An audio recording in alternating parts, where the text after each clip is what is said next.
தனுசு ராசிக்கு சனி வக்ர காலத்தில் முடிவு பெறும் 3 பிரச்சனைகள் என்ற தலைப்புல தான் இந்த வீடியோவை பார்க்க போறோம். இந்த தனுசு ராசிக்கு அர்த்தாஷ்டம சனி நடந்துட்டு இருக்குது. சனி மீனம் ராசியில் இருக்கு. இது அர்த்தாஷ்டம சனி. அர்த்தாஷ்டம சனி கொடுக்கக்கூடிய பாதிப்பு அதிகமாகுமா குறையுமா இந்த வக்ர காலத்துல, அதுதான் நம்ம முக்கியமா அதுல தெரிஞ்சுக்க போறோம். குறிப்பா ஏற்கனவே அர்த்தாஷ்டம சனியால அலைச்சல், உடல்நலத்துல தொந்தரவுகள், தாயாரின் வகையில உடல்நல தொந்தரவுகள், உறவுகளோட பகை, இதெல்லாம் நம்ம ஏற்கனவே அந்த சனி பயிற்சியில சொல்லியிருக்கிறோம். வண்டி வாகனங்களுக்கு செலவு அல்லது வீடு சம்பந்தமான ஆல்ட்ரேஷன் செலவு. ஆனா சொந்த வீடு வாங்குறதுக்கான அமைப்புமே உண்டு. வீடு கட்டுறது அல்லது சொந்த வீடு வாங்குறதுக்கான அமைப்புமே இந்த அர்த்தாஷ்டம சனி காலகட்டத்தில் உண்டு. வேலை விஷயமா பார்க்கும்போது ஒர்க் ப்ரெஷர் இருக்கும், டென்ஷன் இருக்கும், வேலை விஷயமா ஒரு நெருக்கடி இருக்கும். டிரான்ஸ்பர் ஆயிட்டு வேற இடத்துல இருந்து அலைச்சலோடு பணிபுரியக்கூடிய சூழ்நிலை இந்த காலகட்டத்தில் இருக்கும். இந்த சனி வக்கரமாகிறதுனால எந்த மாதிரியான நன்மை வருது, எந்தெந்த பிரச்சனைகளுக்கெல்லாம் முடிவு வருது, எந்தெந்த பிரச்சனையில நம்ம கவனமாக இருக்கணும், முடிவு பெறாத பிரச்சனையும் இருக்கும் இல்லையா, அதுல கவனமாக இருக்கணும் என்பதை பற்றி தான் இந்த வீடியோல நம்ம பார்க்க போறோம்.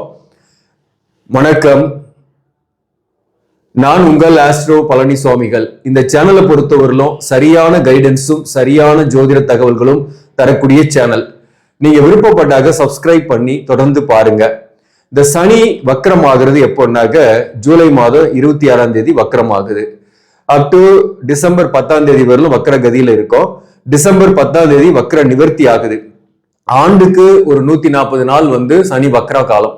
இந்த வருஷமும் ஒரு 138 நாள் வக்கரமாகுது. இது ஒரு இம்பாக்ட கொடுக்குமான்னா கண்டிப்பா கொடுக்கும்.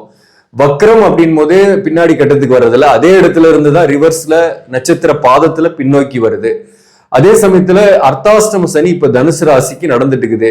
அதே போல குருவோட பார்வையில தான் இந்த சனி இருக்கு. அதனால இந்த அர்த்தாஷ்டம சனியோட பாதிப்பு குறையும். அட்டம குருவா இருந்தாலும் உங்களுக்கு ஒரு வெளிய அளவுக்கு பிரச்சனை இல்லை அப்படின்னு நம்ம ஏற்கனவே குரு பெயர்ச்சி பலன்கள்ல சொல்லியிருந்தேன். இப்ப இந்த சனி வக்கரமாகிறதுனால முக்கியமா ஒரு மனப்பதற்றம், டென்ஷன், ஒர்க் ப்ரெஷர்லாம் இருக்கு இல்லையா, அது குறையும். முதல்ல பிரச்சனைன்றது ஒரு மன அழுத்தம், மனப்பதற்றம், அந்த ஸ்ட்ரெஸ்னாலேயே நோய், உடம்புல ஏதாவது ஒரு நோய். குறிப்பா யாரால ஸ்ட்ரெஸ் வருதுன்னா பிள்ளைகளால ஸ்ட்ரெஸ் வருது. வளர்ந்த பிள்ளைங்களா இருந்தா கருத்து வேறுபாடு, உங்களுடைய எண்ணத்திற்கு மாறாக செயல்படுறதுனால பிரச்சனை, அல்லது குழந்தைகளாக இருக்குன்னாக அவங்களுக்கு உடல்நல தொந்தரவு, கல்வி சம்பந்தமான பிரச்சனை, வளர்ந்த பிள்ளைகளா இருந்தா அவங்களுடைய நடத்தை சம்பந்தமான பிரச்சனை உங்களுக்கு ஒரு கடுமையான மன அழுத்தத்தை கொடுக்குது. அதே போல தாயார் வகையில உடல்நல தொந்தரவு பாதிப்பு சில பேருக்கு, அந்த வகையிலையும் பிரச்சனை இருக்கு இல்லையா, அந்த பாதிப்பு குறையும். அதே போல உங்களுக்கு இருக்கக்கூடிய அந்த ஸ்ட்ரெஸ் குறையும் போது நோய் குறையும், பிள்ளைகள் தொடர்பான கவலைகள் குறையும். அதற்கு ஒரு தெளிவான முடிவுகள் இந்த காலகட்டத்தில் எடுப்பீங்க. அதே போல வீடு வாகனம் சம்பந்தமா செலவு, ஏதாவது 1 by 1 செலவு வந்துகிட்டே இருக்கு, அல்லது சில பேருக்கு வீடு மாற்றம் ஏற்பட்டு அலைச்சலோடு இருந்துட்டு இருப்பீங்க. இதற்கு ஒரு தீர்வு கிடைக்கும். சில பேருக்கு இடமாற்றம் ஏற்படும், அதாவது டிரான்ஸ்பர் கிடைக்கும். வேலை விஷயமா ஒரு நல்ல டிரான்ஸ்பரா கிடைக்கும். அதாவது ஒர்க் ப்ரெஷரோட இருக்கிறீங்க, ஒரு டிபார்ட்மெண்ட் சேஞ்ச் ஆகி உங்க ஒர்க் ப்ரெஷர் குறையலாம், அல்லது ஒர்க் ப்ரெஷரோடு இருக்கக்கூடிய கம்பெனில இருந்து மூவ் பண்ணி நீங்க வேற கம்பெனிக்கு போகக்கூடிய சூழ்நிலை சில பேருக்கு ஏற்படும். உங்க ஜாதகத்துல சனி வக்கரமா இருக்கிறவங்களுக்குலாம் இந்த காலகட்டம் ஒரு பாசிட்டிவான காலகட்டம். இந்த 140 நாள்ல நீங்க உழைச்ச உழைப்புக்கு ஏற்ற ரெகக்னிஷன் கிடைக்கும். மேலதிகாரிகளுடன் இருக்கக்கூடிய கருத்து வேறுபாடுகள் நீங்கும். சக பணியாளர்கள் யார் உங்களுக்கு எதிரி என்பதை அடையாளம் காண்பீங்க. அவங்களை விட்டு நீங்க விலகக்கூடிய வாய்ப்பு இந்த காலகட்டத்தில் ஏற்படும். இப்போ இந்த உங்க ஜாதகத்துல சனி வக்கரமா இருக்கிறவங்களுக்கு ஒண்ணு இருக்கிற இடத்துலயே கூட ஒரு ரெகக்னிஷன் கிடைக்கலாம், ஒரு நல்ல பதவி உயர்வு அல்லது ஒரு நல்ல ஊதிய உயர்வு கிடைக்க வாய்ப்பு உண்டு. அல்லது சில பேருக்கு வேலை விட்டுட்டு வேலையை தேடிக்கிட்டு இருப்பீங்க. இந்த வேலையை விட்டுட்டு வேலை தேடக்கூடியவர்களுக்கு இந்த ஜூலை 26க்கு பிறகு வேலை வாய்ப்பு கிடைக்கும். அல்லது ஜூலை 26க்கு பிறகு ஏதாவது எக்ஸாம் எழுதுறீங்க, தேர்வு எழுதுறீங்க அரசு பணிக்காக அப்படின்னாக்க உங்க ஜாதகத்துல அரசு பணி போறதுக்கான பிராப்தம் இருக்குன்னா அதுல கூட நல்ல ஒரு பாசிட்டிவான செய்தி வரதுக்கான வாய்ப்புகள் உண்டு. மேலும் இந்த ஜூலை 26 டு டிசம்பர் 10 இந்த 4 மாசத்துல மேக்சிமம் பாத்தீங்கன்னாக்க இந்த யாருக்கெல்லாம் சனி வக்கரமா இருக்கோ அவங்களுக்குலாம் ஒரு இடமாற்றம் ஏற்படுறதுக்கு, அல்லது கவர்மெண்ட் ஜாப்ல இருக்கீங்கன்னா கூட ஒரு பாசிட்டிவான டிரான்ஸ்பர் கிடைக்கிறதுக்கான வாய்ப்பு உண்டு. அந்த இடமாற்றம்ன்றது பிரைவேட் கம்பெனில ஒர்க் பண்றீங்க, இடமாற்றம்ன்றது வேற நிறுவனமா இருக்கலாம், அல்லது அதே கம்பெனிலேயே கூட ஒரு டிபார்ட்மெண்ட் சேஞ்சு அல்லது டிசைனேஷன் சேஞ்சு அல்லது ப்ராஜெக்ட் சேஞ்சா கூட இருக்கலாம். ஸோ வேலையில் இருக்கக்கூடிய கடுமையான நெருக்கடி குறையும், அதுதான் முக்கியம். சரி, என்னுடைய ஜாதகத்துல சனி வக்கரம் ஆகல, எனக்கு குறையுமா? கண்டிப்பா உங்களுக்குமே அர்த்தாஷ்டம சனியோட பாதிப்பு குறையும். ஆனா நீங்க வேலை மாத்துறதுல நீங்க கவனமாக இருக்கணும். வேலை இந்த நேரத்துல விடக்கூடாது. இடமாற்ற சிந்தனை இருக்குன்னாக்க பிரைவேட் ஜாப்ல இருக்கிறவங்க இடமாற்றம் தவிர்த்துட்டு இருக்கிற இடத்துல ஒர்க் பண்றது நல்லது. மேலதிகாரிகளாகட்டும் சக பணியாளர்களாகட்டும் அவங்க கிட்ட நாசுக்கா நடந்துக்கணும். குறிப்பா அவங்கள பகச்சிக்காமையும் இருக்கணும். முக்கியமா அதுதான் முக்கியம். பேசணும், அதே சமயத்துல பகச்சிக்காமையும் இருக்கணும். குறிப்பா இந்த நேரத்துல ஒர்க்ல கொஞ்சம் கான்சென்ட்ரேஷன் பண்ணி ஒர்க் பண்ணிட்டீங்கன்னா உங்களுக்கு பிரச்சனை கிடையாது. ஜாதகத்துல சனி வக்கரமாகலனாலையும் உங்களுக்கு இந்த உடலான தொந்தரவு பாதிப்பு என்பது பெருசா இல்லை. பிள்ளைகள் வகையில இருக்கக்கூடிய தொந்தரவுகள் குறையும். அதே போல வீடு வாங்குறீங்க அல்லது சொத்து வாங்குறீங்கன்னா ஒப்பந்தங்கள் போடும்போது கவனமா இருக்கணும். கையெழுத்து போடுறீங்கன்னா அது படிச்சு பார்த்துட்டு தான் ஒப்பந்தங்கள் போட்டுக்கணும். ஏமாறக்கூடிய வாய்ப்பும் உண்டு. ஒரு ஹையர் பர்ச்சேஸ்க்கு போறீங்கன்னாக்க 1க்கு 2 பணத்தை செலவு பண்ணி நீங்க எக்ஸ்பென்சஸ் பண்ணக்கூடிய சூழ்நிலை ஏற்படும். உங்க ஜாதகத்துல சனி வக்கரமாக இல்லைனாக நல்ல தசாபுக்தி நடக்கலனாதான் தேவையில்லாத லாபமற்ற விஷயத்துல பணத்தை போட்டு இழக்கக்கூடிய சூழ்நிலை ஏற்படும். அதனால நீங்க மட்டும் கொஞ்சம் கவனமா பெரிய முதலீடுகள்லாம் செய்யும் போது கவனமா இருக்கணும். அல்லது முதலீடுகள் செய்யாம இருக்கிறது கூட இந்த நேரத்துல நன்மை. குறிப்பா ஷேர் மார்க்கெட்டு அல்லது ஊக வாணிகங்கள்ல போட்டு நீங்க இந்த நேரத்துல டெஸ்ட் பண்ண வேண்டாம். அந்த நேரத்துல உங்களுக்கு பெருசா லாபங்கள்லாம் வராது. இந்த நேரத்துல ஒரு கான்கிரீட் இன்வெஸ்ட்மெண்ட் பண்ணா கூட அதுலயும் நல்லா விசாரிச்சு தீர விசாரிச்சு, இப்ப நிலம் வாங்குறீங்கன்னா கூட தீர விசாரிச்சு தான் வாங்கணும். இல்லைன்னா அதுல கூட உங்களை ஒரு சரியில்லாத சொத்து உங்க தலையில கட்டுறதுக்கு வாய்ப்புகள் உண்டு. அதே போல பொதுவாகவே பாத்தீங்கன்னா இந்த சனி வக்கரமாகிறதுனால 2ஆம் அதிபதி மற்றும் 3ஆம் அதிபதி வக்கரமாகிறாரு. நிதி நிலைமை நல்லாவே இருக்கும். முயற்சி நிறையவே செய்வீங்க. நிறைய டிராவல் பண்ணுவீங்க. வெளிநாடு வெளியூர்ல முயற்சி பண்றீங்க வேலைக்காக அப்படின்னா வெளிநாட்டுக்கு போறதுக்கோ அல்லது வெளியூருக்கு போறதுக்கோ உங்களுக்கு அந்த ஆப்பர்ச்சுனிட்டி கிடைக்கும். அல்லது ஒரு தாய்நாட்டை விட்டு வெளியில போய் ஒர்க் பண்ணிட்டு இருக்கிறீங்கன்னா கூட ஒரு நீண்ட தூர பயணம் தாய்நாட்டுக்கு போகக்கூடிய வாய்ப்பு இந்த காலகட்டத்தில் ஏற்படும். சோ அதே போல 2 குடிவன் வக்கரமாகும் போது குடும்பஸ்தானாதிபதி வக்கரமாகிறார் இல்லையா? அப்போ நீங்க குடும்பத்தை விட்டு வெளியில போய் இருக்கக்கூடிய சூழ்நிலையும் சில பேருக்கு ஏற்படும். குடும்பத்தை விட்டு தள்ளி இருக்கிறது அல்லது வீடு மாற்றம், புதிய வீடு எடுத்து இருக்கிறது போன்றவையெல்லாம் சில பேருக்கு ஏற்படும். அதே போல பணம் வரும், நிறைய செலவும் ஆகும். கையில தங்காத அளவுக்கு செலவுகளும் ஆகும். மேலும் இந்த சனி வக்கரமாகிறவங்களுக்கு மேக்சிமம் பாசிட்டிவாவே இருக்கும். இந்த நேரத்துல அவங்களெல்லாம் வீடு வாங்குறதோ அல்லது சொத்து வாங்குறதுக்கான அமைப்பு உண்டு. அல்லது ஒரு விற்க முடியாத சொத்து அதை விற்கிறதுக்கான வாய்ப்பு இந்த காலகட்டத்தில் ஏற்படும். அந்த வித்து அந்த கடனை கட்டுறதுக்கான வாய்ப்பு உண்டு. சில பேருக்கு புதிய கடன் வாங்கி 8ல குரு இருக்கனால கடன் வாங்கி கூட சில பேரு சொத்து வாங்குறதுக்கான அமைப்பு இந்த காலகட்டத்தில் உண்டு. சோ அப்ப கடனும் கொஞ்சம் ஏற்படும். அகலக்கால் வச்சிடாதீங்க, அதிகமா கடனும் வாங்கிடாதீங்க. அதாவது நம்ம 3 பங்கு ஒரு சொத்து வாங்குறதுக்கு வேணும்னா 2 பங்கு நம்ம கிட்ட இருக்கணும். 1 பங்கு கடன் வாங்கலாம், தப்பு கிடையாது. நம்மளால ரீபேமெண்ட் பண்ற அளவுக்கு கடன் வாங்கினீங்கன்னா உங்களுக்கு மன அழுத்தம் இல்லாமல் இருக்கும். வரக்கூடிய காலகட்டத்திலுமே சொல்றேன். மேலும் இந்த சனி முயற்சி ஸ்தானாதிபதி வக்கரமாயி உங்களுக்கு பாத்தீங்கன்னாக்க 6ஆம் இடத்தையும் பார்க்கிறாரு. அதே போல 10ஆம் இடத்தையும் பார்க்கிறாரு. ராசிக்கு 12ஆம் இடத்தையும் பார்ப்பாரு. புதிய தொழில ஆரம்பிக்கலாம் அப்படின்ற திட்டங்கள் சில பேருக்கு தோணும். குறிப்பா சனி வக்கரமா இருக்கிறவங்களுக்கு அவங்க உங்க ஜாதகத்தையும் பார்த்துட்டு நல்ல தசாபுக்தி நடக்குதா அப்படின்றதெல்லாம் செக் பண்ணிட்டு என்ன தொழில் செய்யலாம், தொழில் செய்யக்கூடிய பிராப்தம் ஜாதகத்தில் இருக்கான்றது தெரிஞ்சுக்கிட்டு நீங்க ஆரம்பிக்கலாம். அதே போல சனி வக்கரமாகாதவங்க இந்த நேரத்துல தொழில் ஆரம்பிக்கிற திட்டத்தை தவிர்க்கிறது நல்லது.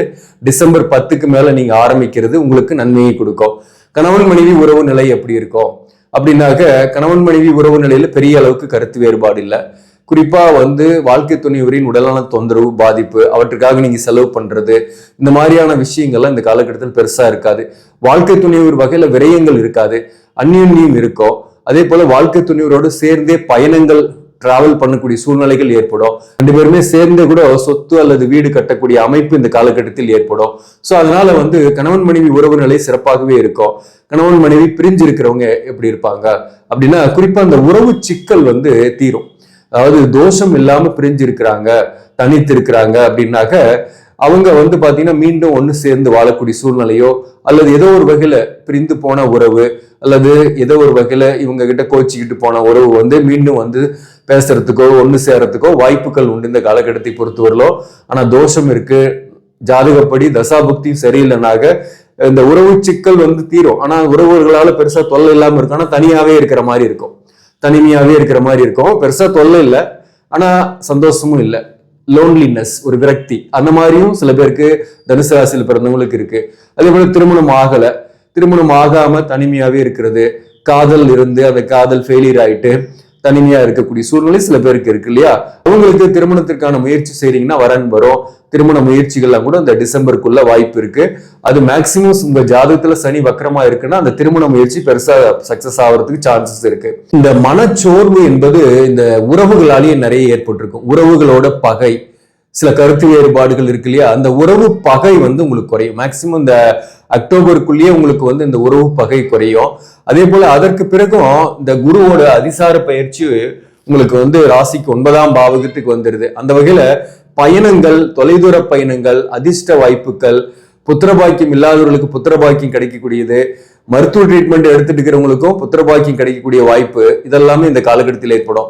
ஸோ அக்டோபர்ல இருந்து அடுத்த ஜனவரிக்குள்ள திருமணம் ஆகாதவர்களுக்கு வரன் வந்து செட் ஆகிறதுக்கும் வாய்ப்பு இருக்கு. உங்க ஜாதகத்துல சனி வக்கரமா இருந்தா நிறையவே பாசிட்டிவான விஷயம் இருக்கு. வக்கரம் ஆகலனாலையும் திருமணம் ஆகாதவர்களுக்கு திருமணம் ஆகக்கூடிய வாய்ப்பு இந்த காலகட்டத்தில் ஏற்படும். படிக்கக்கூடிய பிள்ளைகளை பொறுத்தவரையிலும் மனச்சோர்வு, ஒரு பதற்றம் இல்லாமல் படிப்பீங்க.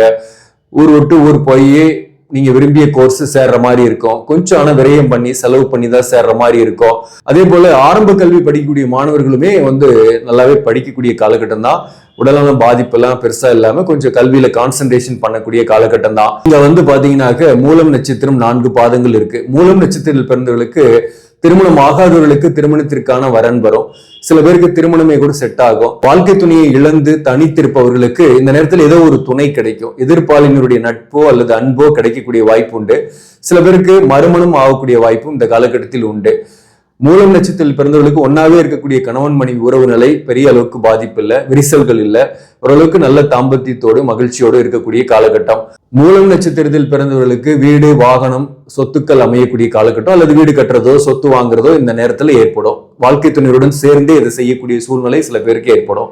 பூராடம் நட்சத்திரத்தில் பிறந்தவர்களுக்குமே இந்த காலகட்டத்துல பணவரவு இருந்தாலும் பிள்ளைகள் வகையில செலவுகளாகும். சுப செலவுகள், பிள்ளைகள் வகையில கல்வி கட்டணம், சுபகாரியத்துக்காக செலவு பண்ணக்கூடிய சூழ்நிலை ஏற்படும். பூராட நட்சத்திரத்தில் பிறந்தவர்களுக்குமே காதல்ல பிரிஞ்சு போய் மனக்கசப்போடு இருப்பவர்களுக்கு மீண்டும் அந்த காதலையே சந்திக்கிறதுக்கான வாய்ப்பு உண்டு. உறவுகளோடு இருந்து வந்த பகை தீரும். அதே சமயத்துல பூராட நட்சத்திரத்தில் பிறந்தவர்களுக்குமே திருமண வாழ்க்கையில் இருக்கக்கூடிய கருத்து வேறுபாடுகள் இல்லாம ஒன்னாவே இருக்கக்கூடிய சூழ்நிலை, மகிழ்ச்சியாகவே இருக்கக்கூடிய சூழ்நிலை இந்த காலகட்டத்தில் ஏற்படும். தனித்து பிரிந்து இருக்கக்கூடியவர்களுக்கும் எதிர்ப்பாளினரால் மகிழ்ச்சி, எதிர்ப்பாளனுடைய நட்பு கிடைக்கிறது, எதிர்ப்பாளனுடைய உறவு கிடைக்கிறது போன்றவையும் இந்த காலகட்டத்தில் ஏற்படும். பூராடம் நட்சத்திரத்தில் பிறந்தவர்களுக்குமே மறுமணம் ஆகாதவர்களுக்கு மறுமணத்திற்காக வரன் பாக்குறீங்கன்னா மறுமணம் செட் ஆகும். நீண்ட காலமா வரன் தேடிட்டு இருக்கிறேன், இன்னுமே முதல் திருமணமே நடக்கல, 35 வயசு ஆகி போச்சு அப்படின்னு சொல்றவங்களுக்கு கூட இந்த நேரத்துல வந்து நீங்க முயற்சி செய்யுங்க. திருச்சி வயலூர் முருகன் கோயிலுக்கு போயிட்டு வாங்க, சுப்பிரமணியர் கோயிலுக்கு போய் தரிசிச்சுட்டு வாங்க. கல்யாணம் ஆகாதவர்களுக்கு கல்யாணம் ஆகும். இது வந்து மூல நட்சத்திரத்துக்குமே பொருந்தும், பூராடம் நட்சத்திரத்தில் பிறந்தவர்களுக்குமே பொருந்தும், உத்திராடம் 1ஆம் பாதத்துல பிறந்தவங்களுக்குமே பொருந்தும். உத்திராடம் 1ஆம் பாதத்துல பிறந்தவர்களுக்கு கடன் வாங்கி சுபகாரியங்கள் செய்வீங்க. அதே போல உத்திராடம் 1ஆம் பாதத்துல பிறந்தவங்களுக்குமே பிள்ளைகள் வகையில் இருக்கக்கூடிய கஷ்டங்கள், மன வருத்தங்கள் குறையும், உடல்நல தொந்தரவுகள் பாதிப்பு குறையும். அதே போல வீடு வாகனம் வகையில இருக்கக்கூடிய செலவுகள் பிரச்சனைகள் குறையும். நல்ல ஒரு இடத்திற்கு குடி போகக்கூடிய சூழ்நிலை உங்களுக்கு ஏற்படும். கணவன் மனைவி உறவு நிலை சிறப்பாகவே இருக்கும். கருத்து வேறுபாடுகள் பெருசா இல்லை. வாழ்க்கை துணைவருக்கு இருந்து வந்த உடல்நல பாதிப்பு, அதற்காக ஏற்பட்ட விரயங்கள் குறையும். இந்த காலகட்டத்தை பொறுத்தவரையிலும் நீங்க எதிர்பார்த்த நல்ல வேலை வாய்ப்பு கிடைக்கும். ஆல்ரெடி நீங்க வேலை விட்டுட்டு வேலை தேடிட்டு இருக்கிறீங்கன்னா வேலை வாய்ப்பு கிடைக்கும். அல்லது நல்ல ஒரு இடமாற்றத்துக்காக முயற்சி பண்றீங்கனாலையும் இடமாற்றத்துக்கான வாய்ப்பு உத்திராடம் 1ஆம் பாதத்தில் பிறந்தவங்களுக்குமே உண்டு. இந்த பூராடம் நட்சத்திரத்தில் பிறந்தவங்களுக்கும் வேலையில ஒரு ஊதிய உயர்வோ அல்லது ஒரு கௌரவமான சூழ்நிலையோ அல்லது ஒரு பதவி உயர்வோ கிடைக்கிறதுக்கும் இந்த காலகட்டத்தில் வாய்ப்புகள் உண்டு. மொத்தத்துல இந்த அர்த்தாஷ்டம சனி வக்கரமாகிறதுனால நன்மைதான். சில விஷயங்கள்ல நீங்க கவனமாகவும் இருக்கணும். அதை பத்தி தான் நம்ம இந்த வீடியோல பார்த்துருக்கிறோம். இந்த காலகட்டத்துல நீங்க வழிபட வேண்டிய தெய்வம் நரசிம்மர் வழிபாடு செய்யுங்க. நன்றி, வணக்கம்.